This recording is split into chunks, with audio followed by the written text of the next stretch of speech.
하루를 시작하는 하나님의 말씀 1월 3일 월요일 하늘 양식입니다. 오늘 성경 말씀은 시편 1편 1절에서 6절 말씀 가운데 1절 말씀입니다.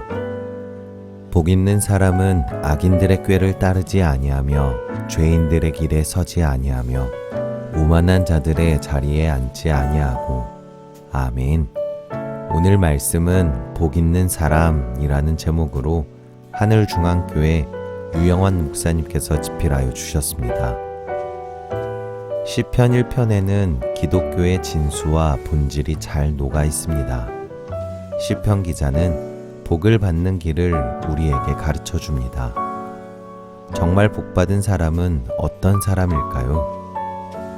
복이 있다라는 말의 원어는 헬라어로 마카리오스입니다. 사막을 걷다가 오아시스를 발견해서 달려가 물을 마실 때 마카리오스라고 외치는데 이는 나는 복받은 사람이다 라는 의미라고 합니다. 즉, 복 있는 사람은 자신이 복받은 것을 아는 사람이요 복을 받았다고 믿는 사람입니다. 누가 보아도 항상 행복해 보이는 어떤 노인에게 사람들이 비결을 물었습니다. 노인이 활짝 웃으며 대답했습니다. 사람은 아침마다 눈을 뜨면 행복과 불행 중 한 가지를 선택하지.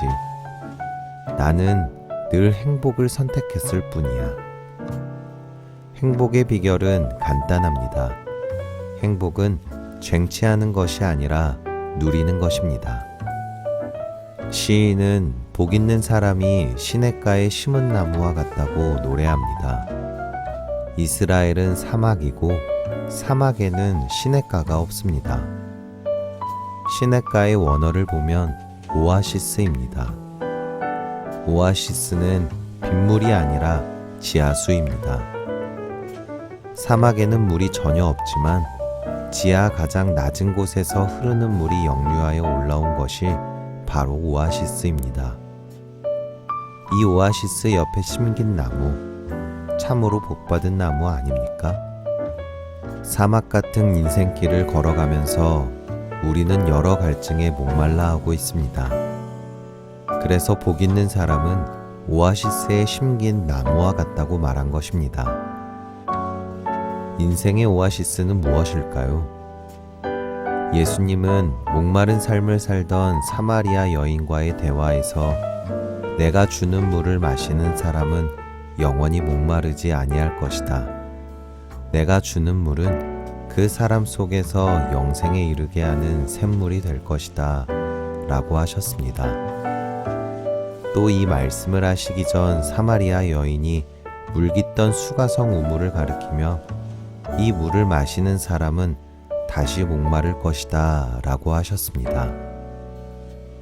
세상 물은 전부 수가성 우물입니다. 인간 영혼의 갈증을 해결할 물은 오직 생수이신 예수 그리스도밖에 없습니다. 예수 그리스도를 만나 영생수 샘가에 심긴 나무 같은 복 있는 삶을 살아가기를 간절히 소망합니다. 여러분의 삶을 행복하게 만드는 원동력은 무엇입니까? 바라기는 예수 그리스도를 만나 복 있는 사람임을 기억하는 저와 여러분들이 되시기를 간절히 소망합니다. 우리 함께 기도하겠습니다. 사막 같은 우리 인생의 오아시스가 되어주시는 주님, 내가 정말 주님으로 인해 복받은 사람임을 깨닫게 해주시니 감사드립니다. 영혼의 갈증을 해결하고 시원하게 해주시는 예수님의 말씀으로 오늘도 행복한 삶을 누리게 하옵소서. 예수님의 이름으로 기도합니다. 아멘.